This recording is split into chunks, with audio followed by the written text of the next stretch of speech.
Если взять пример прошлогоднего черного июля, вот летом, в июле месяце, статистика прям зашкаливала. Почему? Почему? Потому что и пример этого года, да, я как-то вот тоже скажу, заходил к Рахматуллаеву буквально вот после июля этого года, когда уже волна прошла, я как-то спросил, как вы думаете? То есть вы сравнили 2 июля, 20 да, и 21. Да, я сказал, как вы думаете, в этом году больше людей болело или меньше? Он мне говорит, вот у нас статистика, открыл, цифры показывают, что по сравнению с прошлым годом в этом году идет меньше, чем в прошлом году.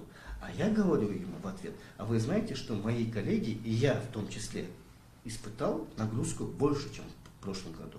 Почему? Потому что... То есть статистика врет? Статистика – это, знаете, то, что вот ему предоставляют, это статистика по сдаче ПЦР-теста. То есть есть вирус, ПЦР положительный, нету ПЦР отрицательный. Да? В том году, в июле месяце, я сам 3 месяца работал без перерыва, буквально все население старались обслуживать. Там мы брали ПЦР-тест буквально у всех. Заезжаем домой, 1 человек болеет, 4 в контакте, у 5 всех брали. Были еще такие моменты, что даже у соседей брали. Были такие моменты. В этом году я вот еще работал вот даже в декабре месяце, был ограниченный вот этот момент. Почему? Потому что приходишь домой, есть симптом, берем ПЦР, нету симптомов, ждем симптомов.